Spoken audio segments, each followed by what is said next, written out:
Bismillahirrahmanirrahim. Al-Quran sebagai pedoman hidup manusia, dan ini adalah kunci kesuksesan umat Islam ya selama 1344 tahun menguasai dunia. Jadi Islam itu pernah berkuasa di dunia selama 1344 tahun. Ya, kita baru nggak berkuasa itu 108 tahun yang lalu. Karena apa?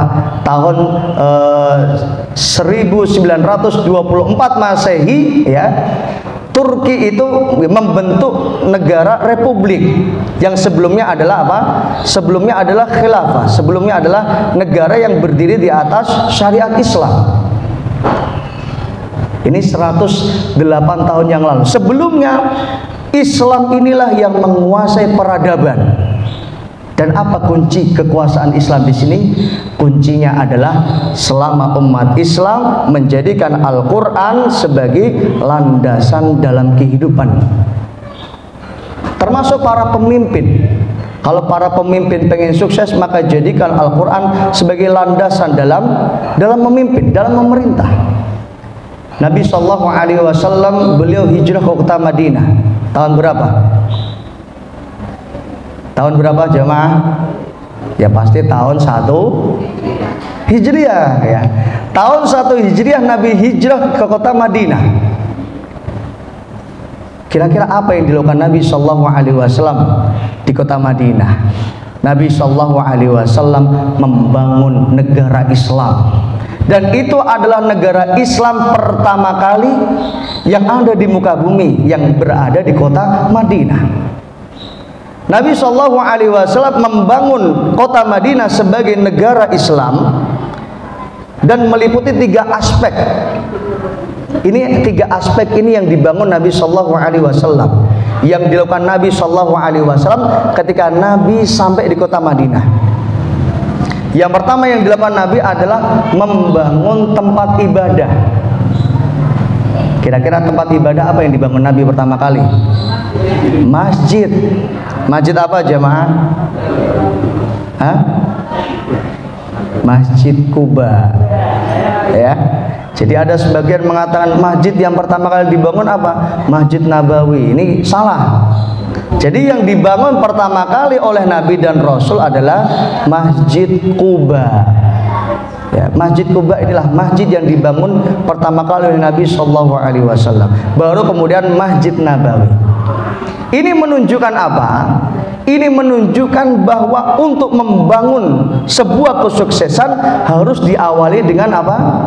Dengan kebaikan pribadi seorang hamba kepada Allah Subhanahu wa taala. Karena kalau ibadah seorang hamba baik, maka insya Allah hidupnya juga akan baik. Kalau seorang hamba sholatnya baik, maka hidupnya juga akan baik. Oleh karena itu sholat adalah merupakan kunci kesuksesan kita di dunia dan di akhirat. Kalau kita mau sukses, maka jangan sekali-kali kita menyia-nyiakan sholat. Kalau kita mau sukses di dunia dan akhirat, jangan sekali-kali meninggalkan sholat. Jangan sekali-kali meremehkan sholat. Karena itu adalah kunci kesuksesan, kebahagiaan seorang hamba di dunia dan di akhirat. Itulah kenapa Nabi SAW membangun masjid pertama kali untuk mengokohkan keimanan. Nah ini. Kemudian yang kedua yang dilakukan Nabi SAW ketika beliau sampai di kota Madinah, apa yang kedua? Beliau satukan kaum Muhajirin dan kaum Ansar, sehingga tidak ada rasisme saat itu, karena masing-masing golongan pasti mengunggulkan golongannya masing-masing. Setiap suku merasa hebat, merasa bangga dengan golongannya masing-masing. Dan yang dilakukan Nabi SAW ketika Nabi sampai di kota Madinah adalah Nabi mempersatukan dan mempersaudarakan kaum Muhajirin dan kaum Ansar. Dan ini adalah termasuk apa? Kehebatan Nabi SAW. Kemudian yang ketiga, ya. Kemudian yang ketiga, langkah yang dilakukan Nabi Shallallahu Alaihi Wasallam adalah melakukan kesepakatan bersama antara umat Islam dengan orang kafir yang terkenal dengan piagam Madinah. Ya, piagam Madinah, di mana umat Islam dan orang kafir, ya, orang musyrikin, ya, mereka bersepakat untuk bersatu melindungi kota Madinah dari serangan musuh. Nah, ini dalam hal apa? Dalam hal kebangsaan kalau bahasa kita sekarang. Sebagaimana yang ada di Indonesia, Masya Allah, ada Islam, ada Hindu, ada Buddha, ada Kristen, ada Konghucu. Tapi di sini ada kesepakatan. Maka sebagian para ulama menyebut Indonesia itu adalah Darul Ahdi Wasyahadah, ya, negeri yang di situ ada al-ahad, ada perjanjian dan ada kesepakatan bersama antara tokoh bangsa dan tokoh agama. Sehingga apa yang menjadi kesepakatan itulah yang dilakukan. Kecuali dalam urusan agama, lakum dinukum waliyadin. Itu yang dilakukan Nabi Shallallahu Alaihi Wasallam. Dan ini semua adalah perintah ini ada di dalam Quran untuk menghilangkan rasisme. Semua di mata Allah sama, ya, la fadlin bainal arabi wal ajami, tidak ada keutamaan antara orang Arab dengan orang selain Arab. Yang mengutamakan, yang membedakan hanyalah apa? Takwa. Sehingga semua di mata Allah sama, tidak ada yang dibeda-bedakan oleh Allah Subhanahu wa taala, karena hanya yang bisa membedakan adalah takwa. Ini. Maka Nabi Shallallahu Alaihi Wasallam, ya, beliau memimpin umat Islam di kota Madinah, artinya menegakkan negara Islam di kota Madinah selama 11 tahun, dari tahun 1 Hijriah sampai 11 Hijriah. Kemudian di tahun 12 Hijriah dilanjutkan oleh Abu Bakar As-Siddiq radhiyallahu taala anhu. Jadi Nabi Shallallahu Alaihi Wasallam memimpin hanya sampai tahun berapa? 11 Hijriah. Kemudian di tahun 11 sampai 13 itu yang memimpin siapa? Abu Bakar As-Siddiq. Kemudian di tahun 13 sampai 23, ini 10 tahun, cukup lama, dipimpin oleh Umar bin Khattab radhiyallahu taala anhu. Sama, sistemnya sama, berhukum dengan hukum Islam, dengan hukum Al-Quran. Dan Masya Allah, Islam jaya, Islam dihormati, Islam disegani, Islam maju. Padahal apa? Padahal Abu Bakar nggak ngerti tentang apa, tentang ekonomi, tentang apa. Tapi mereka menjadikan Quran sebagai landasan, maka Allah Subhanahu wa taala memberikan kemenangan dan kekuatan. Kemudian di tahun 23 sampai 37 Hijriah, nah itu masa kepemimpinan Utsman bin Affan radhiyallahu taala anhu, ya, Utsman bin Affan. Kemudian 37 sampai 40 Hijriah itu masa kepemimpinan Ali bin Abi Thalib radhiyallahu taala anhu. Jadi dari tahun 1 Hijriah sampai 40 Hijriah, Nabi Shallallahu Alaihi Wasallam, Abu Bakar, Umar, Utsman dan Ali bin Abi Thalib radhiyallahu taala anhum semua memimpin dengan hukum Islam, dan Masya Allah tetap jaya. Kemudian dilanjutkan, ya, pada tahun 41 sampai dengan 132 Hijriah. Ini ada Daulah Utsmaniyah. Ini juga hukumnya apa? Sistem pemerintahannya Islam. Kemudian tahun 132 sampai 656, ini Daulah Abbasiyah. Ini juga sistem pemerintahnya apa? Islam. Ya, kemudian tahun 675 sampai 1335, nah, ini sistem pemerintahnya juga Islam, yaitu Daulah Utsmaniyah. Masih Islam. 1355 Hijriah, berapa tahun yang lalu? Sekarang 1400 berapa? Bapak-bapak? Jangan bikin saya malu, kita kan sama-sama laki-laki ini, masa nggak tahu? Sekarang tahun berapa? 1443 Hijriah. Sehingga 1443 Hijriah dikurangi 1355 Hijriah, ada berapa tahun? Ada berapa tahun? Yang pintar matematika? Oh, enggak ada yang pintar di sini. Hah? Berapa?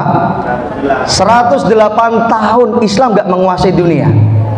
Tapi sebelumnya selama 1355 tahun Islam berhasil memimpin dunia. Ini menunjukkan bahwa kejayaan itu hanya dengan berhukum Allah Subhanahu wa ta'ala. Maka baru mulai tahun 1924 Turki itu mendirikan negara apa? Republik. Ya, yang sebelumnya Kesultanan Utsmaniyah berubah menjadi apa? Republik, yang saat itu dipimpin oleh Mustafa Kamal Ataturk. Sehingga tidak berhukum dengan hukum Islam, meninggalkan hukum Islam. Ya itulah ya apa yang terjadi sampai saat ini. Ya, sehingga dunia ini dikuasai oleh orang kafir. Kenapa? Karena umat Islamnya sendiri meninggalkan Al-Quran. Umat Islam sendiri meninggalkan syariat Islam. Maka kalau kita ingin kembali jaya, kita ingin kembali kuat, kita ingin kembali mulia, kita ingin kembali dihormati, disegani, dan menjadi penguasa di dunia ini, maka hanya satu jalan, yaitu dengan jalan syariat Islam, dan hanya satu hukum, yaitu dengan hukum Allah Subhanahu wa ta'ala. Dan ini yang harus diimani setiap mukmin, bahwa seorang mukmin wajib untuk menaati syariat Islam.